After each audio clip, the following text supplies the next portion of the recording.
good to have you on the Backstory with Omobola Stephen. I'm your host, Omobola Stephen. On the Backstory, we focus on government and politics with other subtopics like the environment, science, and technology, society, and culture.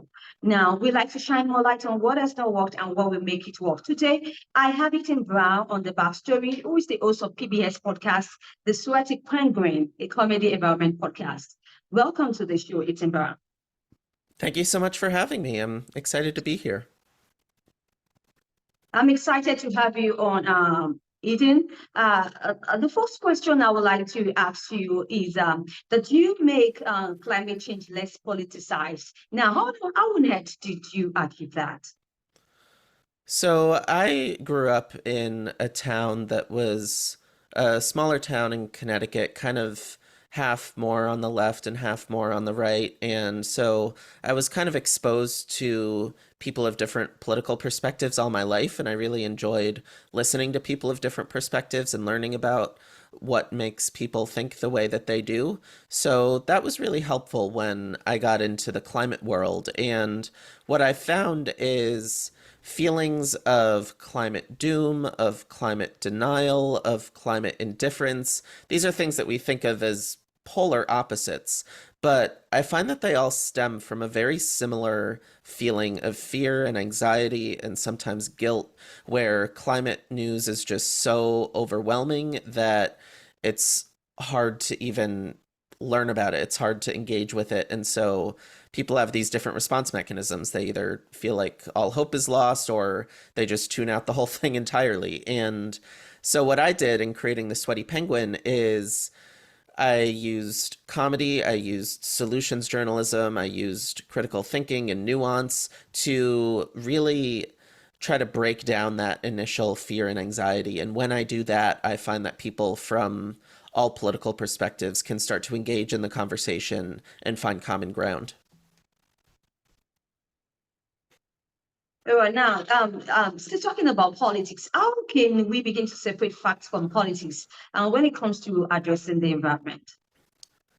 Yeah, so I think that there's a real open debate when it comes to solutions. How do we address these climate challenges? And the more that we can move the conversation away from, is this real?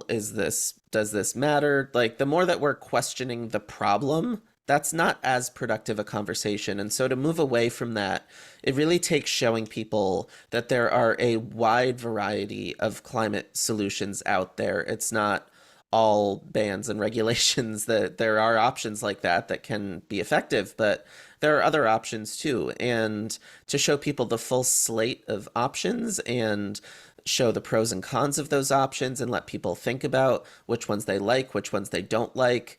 That's where I find that people from any political perspective, once they see a solution they like, suddenly they aren't anxious. And so they don't deny the problem. They don't try to shy away from it. They say, oh, this is a really cool solution. Let's do this. So that's what I really try to do in my work, is present all those options, present the pros and cons, and then let people think for themselves. Right. I like to emphasize more on politics and also the environment. Now, political features on climate issues extend far beyond beliefs about whether climate is occurring and whether humans are playing a role. What's your own thoughts on this?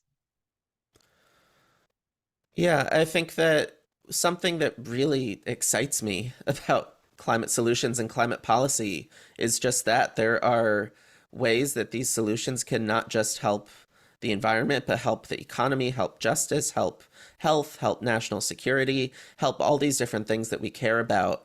In the most recent Intergovernmental Panel on Climate Change report, they took, I believe it was 42 different climate solutions and very broad categories, things like solar power or reforestation, like really big things, and compared them against the 17 UN Sustainable Development Goals, which are, again, very broad ideas, things like innovation, gender equality, very universally desired things. And they compared each solution to each goal to see if there were synergies, if there were trade offs, or if there was a combination of the two.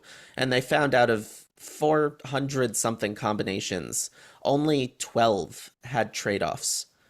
The others were either synergies or a combination of the two, and most were purely synergies. So, again, that just gives a sense of how these solutions aren't just about climate, they're not always sacrifices. They can really help everything else we care about.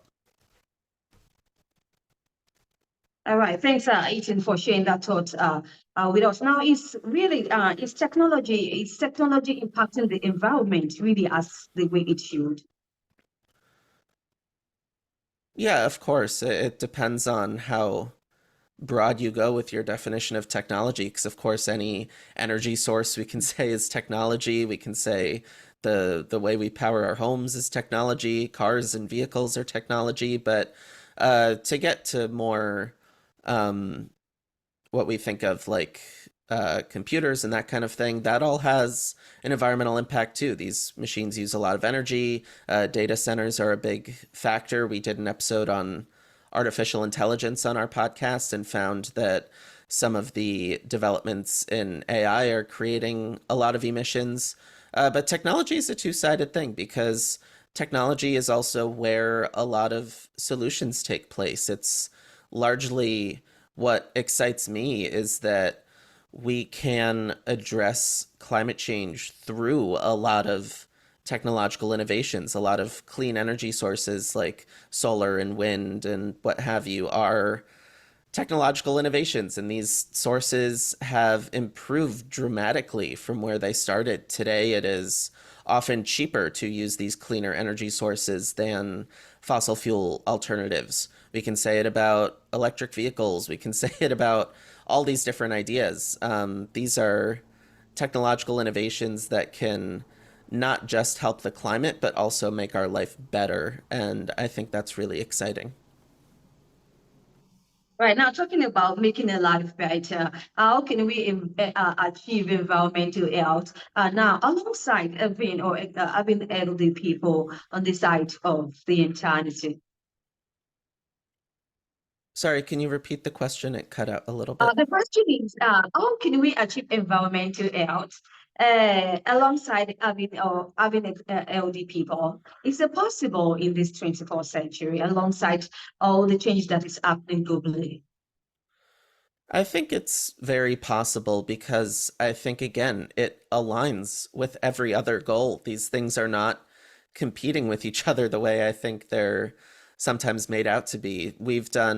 For example, we did an episode on worker productivity, which I think is a strange title, but we found that people who are exposed to a variety of different pollutants can often it leads to lower productivity at work. It can impact what wages you end up getting. It can impact how you move up in a company, all just because of different levels of particles in the environment on a given day. People's productivity changes. If they're just sniffling, they may not work as well. So that was just one small example. Another thing we do is we go look at different regions that have major oil and gas development and look at the issues that are happening there and some solutions there.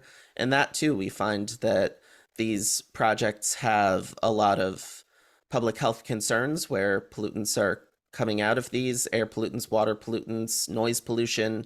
But then there's also solutions, and these solutions can help these communities both from a public health perspective and an environmental perspective and an economic perspective and a justice perspective. So I really do think it's all tied together, and that's why, I guess, to answer your question, I have a lot of hope because it just makes sense to address all of these things together. Listen, let me ask this interesting question. What do you think will happen to Earth after 1,000 years? Like 1,000 years from now? Yeah. Yeah. Wow, that's an interesting question. I think It's really hard to say because if we think about 1,000 years ago today, the world was so different, and I don't think anyone could fathom a lot of what we have today. I think that certainly as climate goes, I do have a lot of hope that we will rein in carbon emissions to an extent where I mean, there's already so much climate damage. I don't want to say that there would not be any, of course, but I think that given the progress of a lot of clean energy technologies, given I'd see a lot of countries seem to have a desire to address this issue. So I think we're going to make a lot more progress than maybe a lot of other people think. I think that by the end of the century, we will have improved to a point where we're talking less about how to mitigate climate change and more about how we can actually become carbon negative and take carbon out of the atmosphere and start to cool the planet back to its pre-industrial state.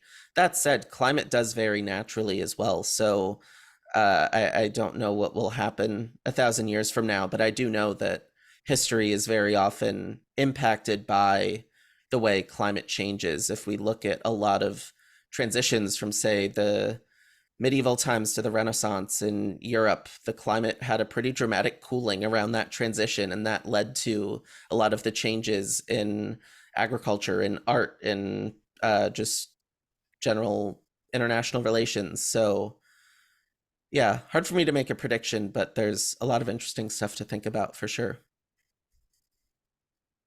Absolutely. Ethan, do you have any exciting news or any projects you like for my audience to know about? Well, I definitely encourage people to check out The Sweaty Penguin. You can find us wherever you get your podcasts, on Apple, Spotify, etc. We're at thesweatypenguin.com as well. We also have a Patreon page, patreon.com/thesweatypenguin, where we have merch, we have bonus content. We're doing a lot more on there. We're getting close to a goal of 25 patrons, where once we hit that, we'll be raffling off signed books from experts that we've had on the show. So that's a exciting thing that I hope we'll get to that early next year. And once we do, if you're one of our patrons, you will get to be a part of that. And then what else? We're coming out with a new website soon. We've got a lot of cool stuff in the works. I don't want to spoil too many things, but come follow us and you'll be part of the fun. I like that perspective, Ethan. Like us, we like to know your website and also your social media handles if you want to share that with us. Yes, we are at www.thesweatypenguin.com. On social media, we are on Instagram and TikTok at Sweaty Penguin Pod. On Twitter, we are at Sweat Penguin Pod. And we're also on Facebook, Reddit, Patreon. So yeah, come find us. We've got lots of great climate content. Sure. Thanks for joining me on the show, Ethan Brown. You're the host of the PBS podcast, The Sweaty Penguin, which is a comedy environment podcast. Thanks for sharing your thoughts on today's show, especially talking about politics and also the environment, which is a very important topic for such time as this. I wish you best of luck once again, Eden, in all that you embark on. Thank you so much for having me. I've really enjoyed our conversation, and best of luck to you too. I appreciate once again. If you'd like to catch up with any of these episodes of the Backstory, you can do so on any cross promotion platforms or any distribution platforms you bump into online. And do have a great time as you listen to experts and professionals share their thoughts on subjects or topics on the government and politics and other subtopics like the environment, society and culture, and science and technology. I need to stay safe always. I talk to you soon.